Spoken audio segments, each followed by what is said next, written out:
ইসলাম ধর্মটি যখনই কোনো একটা ক্রাইসিস সিচুয়েশনে পড়ে, সেটা বাংলাদেশের ভিতরে হোক অথবা আন্তর্জাতিকভাবে হোক, বাংলাদেশের বাইরে হোক, ঠিক ওই সময় দেখবেন যে বাংলাদেশের কিছু ভাড়াইট্টা মৌলবি তারা হচ্ছে ফতোয়াবাজি শুরু হয়ে যায় তাদের।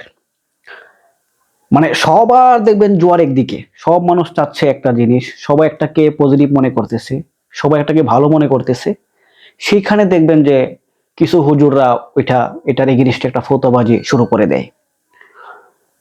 বর্তমান যে ইস্যুটা সেটা ধরেন, যদি আমরা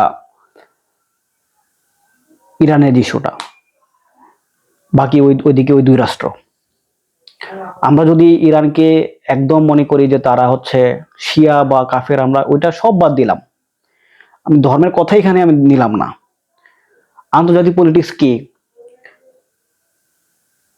আমার শত্রু আমার বন্ধু, তাদেরকে মারতেছে, সারা জীবন ওরা আমাদেরকে মারছে, তাদেরকে যারাই অ্যাটাক করবে, যারাই মারবে, ওরাই আমাদের বন্ধু, কোনো কথা নেই এই জায়গায়।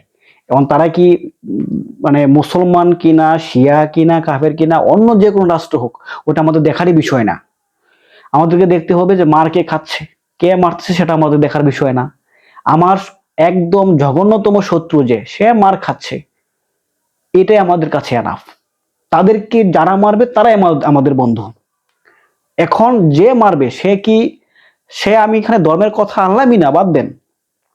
ধর্মের বাহিরে গিয়ে আমার জঘন্যতম শত্রুকে যে মারবে, এই মুহূর্তে আমরা যথেষ্ট পরিমাণ ক্ষমতাবান হওয়ার আগ পর্যন্ত, শক্তিশালী হওয়ার আগ পর্যন্ত তাদেরকে যারা মারবে, যাদের দ্বারা তারা অ্যাটাক হবে, তারাই হচ্ছে আমাদের বন্ধু। এখানে আর কোনো যদি কিন্তু নাই, কথা একটাই।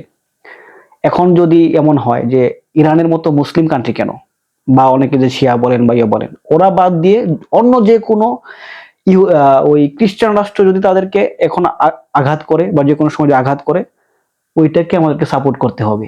কে মারছে সেটা আমাদের দেখার বিষয় নয়, মার কারা খাচ্ছে সেটা আমাদের দেখার বিষয়।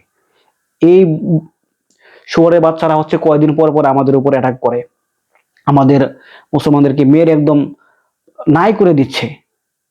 এদের জন্য আপনাদের এখন এই সময় আপনাকে ফতোয়াবাজি করতে হবে।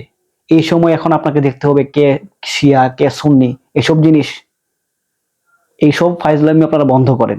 বাংলাদেশের কোন একটা ইস্যুতেও আপনারা সেম করেন, আন্তর্জাতিক ইস্যুতেও আপনারা ওই যে খান তো মানুষের বাড়িতে, আর ওই টাকার বিনিময়ে ওয়াজ করেন, টাকা পান, ওই টাকা দিয়ে আপনাদের পেট ভরাইও করে, আর ফতোয়াবাজি করার সময় মানে এজন্য মানে ফতোয়াবাজি করতে আপনাদের আর কোনো জায়গায় আটকে না। আপনাদের কাজই হচ্ছে ওইটা। সুতরাং এগুলো আপনারা বন্ধ করেন। কে মারছে সেটা আমাদের দেখার বিষয় নয়, মার কে খাচ্ছে সেটাই আমাদের দেখার বিষয়।